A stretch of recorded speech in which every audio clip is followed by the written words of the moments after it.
कहानी एक ऐसी फर्जी टीचर के बारे में है जो अपने ही एक स्टूडेंट के प्यार में पागल हो जाती है और उसको पाने के लिए वो बेशर्मी की किस हद तक जाती है। आज की कहानी में हम जानने वाले हैं। तो कहानी की शुरुआत में हमें जेसन नाम के एक जवान लड़के को दिखाया जाता है जो एक स्टूडेंट होने के साथ साथ एक सोशल मीडिया पर्सनालिटी भी है और फेसबुक पर उसके कई सारे फॉलोअर्स भी हैं क्योंकि सिंगिंग जेसन के पैशन होता है। इसके बाद हमें एक कैथलिक स्कूल को दिखाया जाता है जहां जेसन के पेरेंट्स समर वेकेशन के बाद जेसन और उसकी बहन जोई को स्कूल छोड़ने के लिए आए हैं। वही सारा नाम की एक लड़की को भी दिखाया जाता है जो जोई के रूममेट होती है और वो जेसन को लाइक करती है। जेसन के फादर चाहते हैं कि जेसन सिंगिंग छोड़कर अपनी पढ़ाई पर ध्यान दे, पर जेसन म्यूजिक को अपना प्रोफेशन बनाना चाहता है। वही सिस्टर रेबिका को दिखाया जाता है जो जेसन और जोई की टीचर है और वो जेसन के पेरेंट्स से ये प्रॉमिस करती है कि वो जेसन और जोई का ख्याल रखेंगी। इसके बाद सिस्टर रेबिका स्कूल की नई टीचर सिस्टर सोफिया से मिलती है जिसका आज स्कूल में पहला दिन है। वो सोफिया को इस स्कूल के नियम कानून बताते हुए ये कहती है कि यहाँ टीचर्स के लिए प्रोटोकॉल है कि वो स्कूल में बिना मेकअप के आए। जिसके बाद सिस्टर सोफिया अपनी लिपस्टिक मिटाने लगती है। इसके बाद सिस्टर रेबिका सोफिया को पूरा स्कूल दिखाने लगती है तो वहीं पर इन्हें जेसन मिलता है। तो सिस्टर रेबिका उससे उसकी नई टीचर सिस्टर सोफिया से मिलवाती है, लेकिन सोफिया ये देखती है कि आज जेसन थोड़ा अपसेट है, जिस पर सिस्टर रेबिका उसे बताती है कि जेसन ने नशे के हालत में अपने फादर की कार का एक्सीडेंट कर दिया था। तब से जेसन के डैड उससे नाराज रहते हैं और जेसन स्टूडेंट होने के साथ साथ एक सोशल मीडिया पर्सनालिटी भी है। अब इसके बाद जैसे ही सोफिया अपने कमरे में आती है तो वो अपने लैपटॉप में जेसन को देखकर उसकी तरफ अट्रैक्ट होने लगती है और जेसन को लैपटॉप पर ही किस करती है, जिससे ये पता चलता है कि सोफिया जेसन को पहले से जानती है। अब अगले दिन वो अपनी पहली क्लास अटेंड करने जाती है और सभी स्टूडेंट को अपना इंट्रो देती है, लेकिन उसी दौरान जेसन और सारा को बात करते हुए देखकर सारा को आगे बिठा देती है, जिस पर सारा को बहुत गुस्सा आता है। लेकिन ये देखकर जेसन की बहन जोई को थोड़ा अजीब लगता है क्योंकि कैथलिक स्कूल में टीचर्स इस तरह का रूड बिहेव नहीं करते हैं। अब जैसे ही सोफिया बुक ओपन करती है तो जोई कहती है कि क्लास शुरू होने से पहले सभी प्रेयर करते हैं, जिसके बाद सोफिया खुद प्रेयर करने के बजाय वो जोई को प्रेयर करने के लिए कहती है, जिसके बाद जोई प्रेयर करती है और उसके साथ सारे स्टूडेंट्स भी प्रेयर करने लगते हैं। तभी जोई देखती है कि सोफिया प्रेयर नहीं कर रही और वो ये बात अपने भाई जेसन को बताती है। तभी जेसन को उस समय सारा का मैसेज आता है, इसलिए वो जोई की बात पर इतना ध्यान नहीं देता। अब स्कूल के बाद सोफिया जेसन से मिलकर पूछती है कि क्या सारा तुम्हारी गर्लफ्रेंड है? तो जेसन कहता है कि मेरी कोई गर्लफ्रेंड नहीं है। ये सुनकर सोफिया बहुत खुश होती है, पर अगली सुबह वो जेसन और सारा को किस करते हुए देख लेती है और जेसन को क्लास में भेजकर सारा को डांटने लगती है, जिस पर सारा कहती है कि तुम मुझे नहीं जानती, मैं उस आदमी की बेटी हूँ जो इस स्कूल को फंड्स दिया करते हैं। लेकिन सोफिया को इस बात से कोई फर्क नहीं पड़ता और वो उसे जेसन से दूर रहने के लिए कहती है। अब क्लास के बाद सोफिया जेसन को रुकने के लिए कहती है और उसे कहती है कि तुमने तो कहा कि तुम्हारी कोई गर्लफ्रेंड नहीं है, फिर तुम सारा के साथ क्या कर रहे थे? जिस पर जेसन के पास इस बात का कोई जवाब नहीं होता। जिसके बाद सोफिया कहती है कि तुम एक बार मेरे चैम्बर में आकर मिलना। अब थोड़ी देर बाद जब जेसन सोफिया से मिलने के लिए जाता है तो वो देखता है कि सोफिया अपनी बॉडी को मॉइस्चराइज कर रही होती है। असल में सोफिया ने जानबूझकर अपने कमरे का दरवाजा खुला रखा था ताकि जेसन उसे ऐसी हालत में देखकर उसकी तरफ अट्रैक्ट हो जाए। अब अगली सुबह सोफिया जेसन से पूछती है कि वो उससे मिलने क्यों नहीं आया, जिस पर जेसन कहता है कि वो भूल गया था। अब यहाँ जेसन और जोई को स्कूल आए हुए एक हफ्ता हो चुका है और वीकेंड पर उनके पेरेंट्स उन्हें अपने घर लेने के लिए आए होते हैं। वहीं सिस्टर सोफिया का जेसन के बगैर मन नहीं लगता, इसीलिए वो सिस्टर रेबिका से अपने आंटी की तबीयत खराब होने का बहाना करके स्कूल से लीव ले लेती है। इधर घर पर जेसन अपने डैड से कहता है कि वो स्कूल से 1 साल की छुट्टी लेकर अपने पैशन पर काम करेगा, लेकिन उसके डैड चाहते हैं कि वो अपना फोकस पढ़ाई में लगाए। जिस पर इन दोनों के बीच बहस हो जाती है और जेसन नाराज होकर बाहर आ जाता है और अकेले ही बाहर गाना गा रहा होता है। इसी दौरान सोफिया अपनी कार लेकर जेसन के घर आती है और छुपकर उसकी सिंगिंग को एंजॉय कर रही होती है। तभी जेसन को सारा का कॉल आता है, जिससे सोफिया गुस्सा होने लगती है और तभी सोफिया का पैर गलती से किसी चीज से टकराता है और आवाज आने पर जेसन उसकी तरफ बढ़ने लगता है। लेकिन तभी जेसन को जोई का मैसेज आता है और वो वापस अंदर चला जाता है। अब सोफिया किसी तरह सारा को जेसन से दूर करना चाहती है, इसलिए वो अपनी पहली चाल चलती है, जिसमें वो रात को सारा के कमरे में जाकर उसकी बुक में ड्रग्स रख देती है। लेकिन बाहर निकलते समय उसका सामना सिस्टर रेबिका से होता है, तो वो उन्हें बताती है कि उससे किसी की आवाज सुनाई दे रही थी, इसीलिए वो देखने के लिए यहाँ आई थी। इसी दौरान जोई नींद से उठ जाती है, जो सारा के रूम में ही रहती है, और दोनों की बातें सुनकर उसे सोफिया पर शक होने लगता है। अब अगली सुबह क्लास में सोफिया सारे स्टूडेंट्स को वही पेज ओपन करने के लिए कहती है, जिस पर उसने सारा की बुक के उसी पेज में ड्रग्स रखा था। जिसके बाद वो सारा को ड्रग्स के साथ पकड़ लेती है और उसे कहती है कि तुम्हें इसके लिए बहुत बड़ी सजा मिलेगी। जिसके बाद इस बात की खबर पूरी स्कूल में फैल जाती है, जिसे सारा को स्कूल से सस्पेंड कर दिया जाता है। इसके बाद सोफिया सिस्टर रेबिका से कहती है कि आपको इस स्कूल की रेपुटेशन बचाए रखनी है, तो आपको बॉयज के कमरों की भी तलाशी लेनी चाहिए। जिस पर सिस्टर रेबिका जेसन और उसके दोस्तों के कमरों की तलाशी लेते हैं और उन्हें जेसन के बेड से शराब की बोतल मिलती है। दरअसल ये काम भी सोफिया ने ही किया होता है, लेकिन जेसन टीचर्स को कहता है कि मुझे नहीं पता कि ये बोतल कहाँ से आई और किसने रखी है। अगर आपने मुझे सस्पेंड कर दिया तो उस काम के लिए मेरी लाइफ बर्बाद हो जाएगी, जो काम मैंने असल में किया ही नहीं। और अगर मेरे डैड को ये बात मालूम हुई तो इस बार वो मेरी जान ले लेंगे। ये सुनकर सोफिया उन्हें एक सुझाव देती है, जिसमें जेसन की सजा ये होगी कि वो 1 हफ्ते तक स्कूल के वो सारे काम करेगा जो अक्सर यहाँ की सिस्टर्स किया करती है, और जेसन भी इसके लिए मान जाता है। अब इसके बाद हमें पास्ट का एक सीन दिखाया जाता है कि किस तरह सोफिया ने सोशल मीडिया पर जेसन को देखा और वो उसके सॉन्ग्स और उसकी आवाज की फैन हो गई, और वो जेसन से मिलने के लिए सोफिया नाम की एक सिस्टर जो उसी स्कूल में ट्रांसफर होने वाली थी, उसका मर्डर करके उसे ठिकाने लगा दिया और उसकी जगह सारे डॉक्यूमेंट्स चेंज करके सिस्टर सोफिया बनकर स्कूल में एंटर हो गई।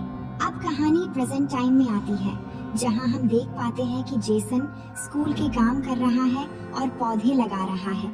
इसी समय सोफिया वहां आती है और हेल्प करने की बहाने उसको उकसाने लगती है। वहीं जोई ये सब नोटिस कर रही होती है। अब अगले सीन में हम देखते हैं कि सोफिया आखिरकार सारी धार्मिक हदों को पार करते हुए रात को जेसन के कमरे में एंटर हो जाती है, और अंदर जाते ही वो मोबाइल रिकॉर्डिंग ऑन करके रख देती है और अपने गले से नेकलेस उतारती है। तभी जेसन की नींद खुल जाती है और वो देखता है कि सिस्टर सोफिया उसके सामने है और उसे अजीब लगने लगता है। लेकिन सोफिया जेसन को अपनी अदा में बहकाने की कोशिश करती है और पास आकर जेसन को किस करने लगती है।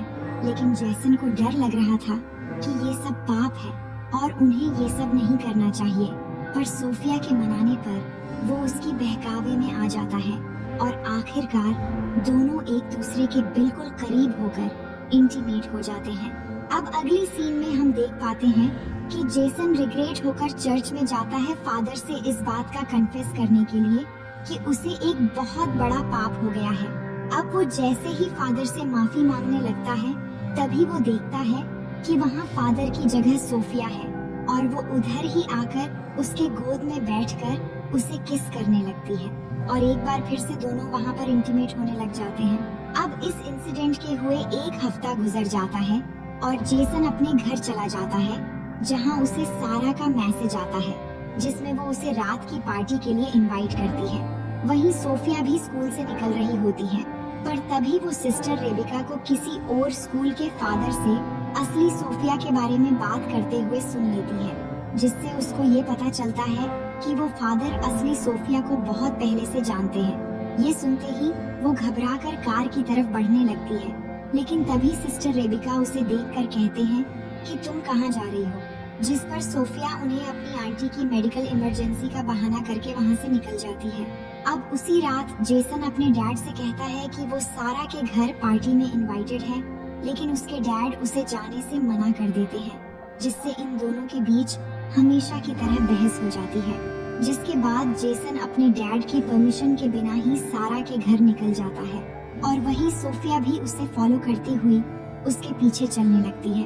अब जेसन सारा के घर जाकर काफी शराब पीता है, जिसके बाद सारा उसे एक कमरे में ले जाती है और दोनों एक दूसरे को किस करने लगते हैं। पर इसी दौरान जेसन को सोफिया के साथ किए हुए इंटीमेट सीन याद आने लगते हैं, जिसके बाद वो एक बियर बोतल लेकर वहाँ से निकल जाता है, लेकिन उसको पुलिस खुलेआम बियर की बोतल के साथ पकड़ लेते हैं।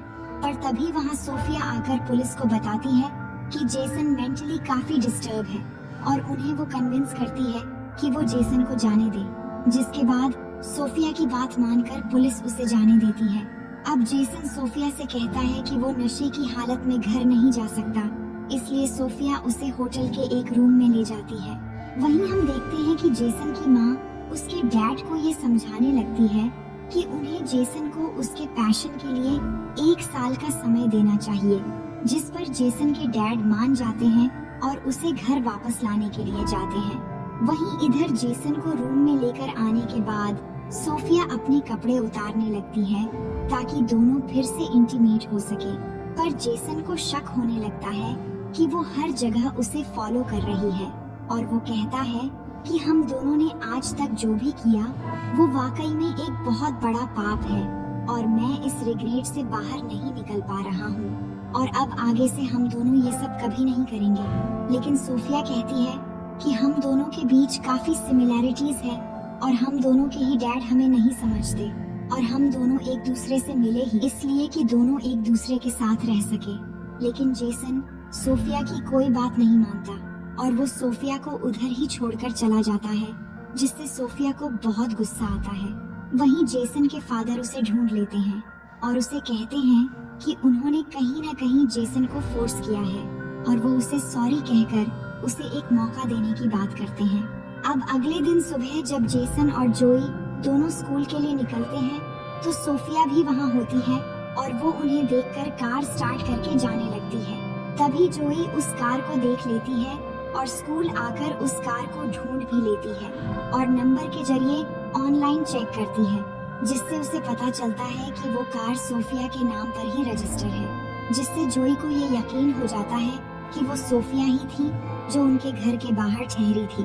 वहीं इधर जेसन अपने कमरे में जाता है तो सोफिया उसे बेहोश पड़ी मिलती है, जिससे वो घबराकर उसे होश में लाने के लिए माउथ टू माउथ ऑक्सीजन देने की कोशिश करता है, लेकिन उसे पता चलता है कि सोफिया नाटक कर रही है, जिस पर जेसन सोफिया पर गुस्सा होकर ये कहता है कि मैं इस बारे में फादर को रिपोर्ट कर दूंगा। लेकिन सोफिया को इस बात से कोई फर्क नहीं पड़ता और वो कहती है कि अगर तुमने रिपोर्ट किया तो मैं भी सभी को बता दूंगी कि तुम एक स्टूडेंट होकर किस तरह एक टीचर के साथ बेशर्मी की सारी हदें पार कर चुके हो। अब जेसन समझ जाता है कि वो बुरी तरह फंस चुका है। तभी उसे जोई फोन करके सोफिया की कार के बारे में बताती है, जिस पर जेसन उसे कहता है कि वो इस बारे में किसी को न बताए। अब आगे हम देखते हैं कि क्लास में प्रेयर के बाद सिस्टर रेबिका सारा को दोबारा वापस लेकर आई है, जिसे सोफिया को बहुत गुस्सा आता है और क्लास के बाहर सोफिया सिस्टर रेबिका को नियम समझाने लगती है कि किस तरह आप सारा को वापस स्कूल में परमिशन दे सकती हैं, जिस पर सिस्टर रेबिका कहती है कि तुम मुझे नियम कानून मत सिखाओ, मुझे पता है कि क्या करना चाहिए और क्या नहीं, और तुम पहले प्रेयर करना सीखो। अब एक तरफ सारा के वापस आने की खुशी में जेसन सिंगिंग कर रहा होता है, तो दूसरी तरफ सोफिया गुस्से में आकर एकदम साइको की तरह बिहेव करने लगती है। इसके बाद हम देखते हैं कि सारा जब नहा रही थी तो सोफिया वहां जाकर उसके सर दीवार पर मार मार के उसकी जान ले लेती है और फिर साबुन गिराकर इस मर्डर को एक नॉर्मल एक्सीडेंट की तरह दिखाने की कोशिश करती है। इसके बाद जब जोई नहाने के लिए जाती है तो वो सारा को मरी हुई देखकर चिल्लाने लगती है। इसके बाद सारा की बॉडी को पोस्टमार्टम के लिए ले जाया जाता है।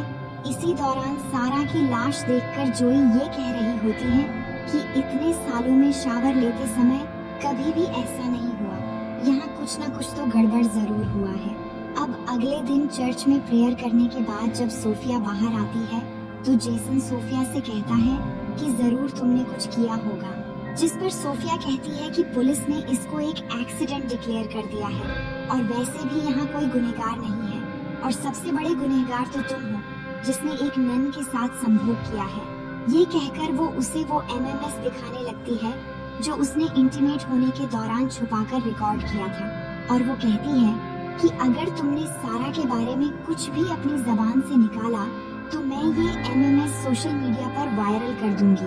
अब अगले दिन सुबह जब सोफिया जेसन और जोई को घर जाते हुए देखती है तो इस बार वो सिस्टर रेबिका से अपने आंटी के डेथ का बहाना बनाकर वहाँ से निकल जाती है और उसी रात जेसन और उसकी फैमिली डिनर के लिए बाहर एक रेस्टोरेंट में जाते हैं, पर वहाँ वो देखते हैं कि सिस्टर सोफिया भी यहाँ आई हुई है। इसके बाद सोफिया जेसन के पेरेंट्स को अपना इंट्रो देती है, जिस पर उसके डैड उसे अपने साथ ज्वाइन होने के लिए कहते हैं, लेकिन जेसन नहीं चाहता कि वो यहाँ बैठे, पर उसके डैड सोफिया के बैठने का इंतजाम कर देते हैं और वो उनके साथ बैठ जाती है, लेकिन जेसन अनकंफर्टेबल होने लगता है और ये सब उसकी बहन जोई नोटिस कर रही होती है। वहीं सिस्टर रेबिका सोफिया के आंटी के डेथ पर फूल भेजने के लिए उस जगह का पता लगाने की कोशिश करती है, जिससे उन्हें ये मालूम होता है कि उधर किसी की भी डेथ नहीं हुई और ना ही वो सोफिया का एड्रेस है। इधर जोई के कहने पर जेसन अपनी बहन को सब कुछ बता देता है कि किस तरह वो धीरे धीरे सोफिया के जाल में फंस गया और सोफिया ने उनके इंटीमेट होने का एक एमएमएस भी बना लिया है, इसलिए वो कुछ भी नहीं कर सकता। जिसके बाद दोनों मिलकर एक प्लान बनाते हैं कि वो नन असली सोफिया है या नहीं, इसकी सबूत तलाश करेंगे। अब अगले दिन हम देखते हैं कि सिस्टर रेबिका को रात के कॉल पर सोफिया पर शक हो चुका था, इसलिए वो सोफिया को अपने कमरे में बुलाकर ये कहती है कि जब से तुम आई हो कुछ न कुछ गड़बड़ होता ही जा रहा है और तुम्हारे आते ही मैंने अपने बेस्ट स्टूडेंट्स को सस्पेंड भी कर दिया और अब तुम्हारी आंटी की डेथ का झूठा खबर भी पकड़ा गया है। ये कहकर वो फादर से कंप्लेंट करने जाने ही वाली होती है, तभी सोफिया एक लैंप से मारकर सिस्टर रेबिका को घायल कर देती है।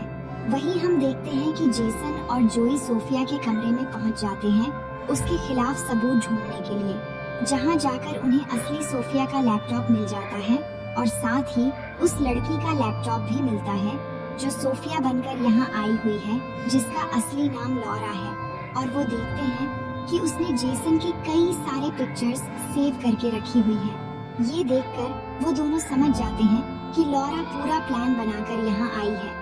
अब ये बात वो सिस्टर रेबिका को बताने के लिए जाते हैं, तभी उनका सामना सोफिया यानी लॉरा से होता है और वो जेसन के हाथ में अपना लैपटॉप देखकर ये समझ जाती है कि उसका राज खुल चुका है। लेकिन वो जेसन से अपने पागलपन का इजहार करते हुए ये कहती है कि तुमने जितने भी गाने गाए हैं वो सब मेरे लिए ही थे, जिससे जेसन और जोई समझ जाते हैं कि ये लड़की पूरी तरह से साइको बन चुकी है। जिसके बाद वो आगे बढ़ने लगते हैं, लेकिन तभी मौका देखकर सोफिया जोई पर लैंप से वार कर देती है, जिससे जेसन गुस्से में आकर उसका गला दबाने लगता है। तभी वो जेसन के पैरों के बीच लात मार देती है, जिससे वो दर्द से गिरकर बेहोश हो जाता है। जिसके बाद वो जोई को फिर से उसी लैंप से मारने ही वाली होती है, तभी वहाँ पर सिस्टर रेबिका आकर उसके हाथ से वो लैंप छीन लेती है, लेकिन वो सिस्टर रेबिका को भी मारने लगती है। तभी जेसन होश में आकर अपनी जेब से स्क्रू ड्राइवर निकालता है और सोफिया की पीठ में वार कर देता है, जिससे वहीं पर सोफिया की मौत हो जाती है। इसके बाद हमें स्कूल के ग्रेजुएशन का दिन दिखाया जाता है, जिसमें जेसन के डैड जोई को उसकी मॉम की कार और जेसन को एक नया गिटार गिफ्ट करते हैं और इसी सीन को दिखाते हुए ये शानदार कहानी यहीं पर खत्म हो जाती है। तो दोस्तों, ये कहानी आपको कैसी लगी कमेंट में जरूर लिखिएगा। मिलते हैं एक और मजेदार स्टोरी के साथ।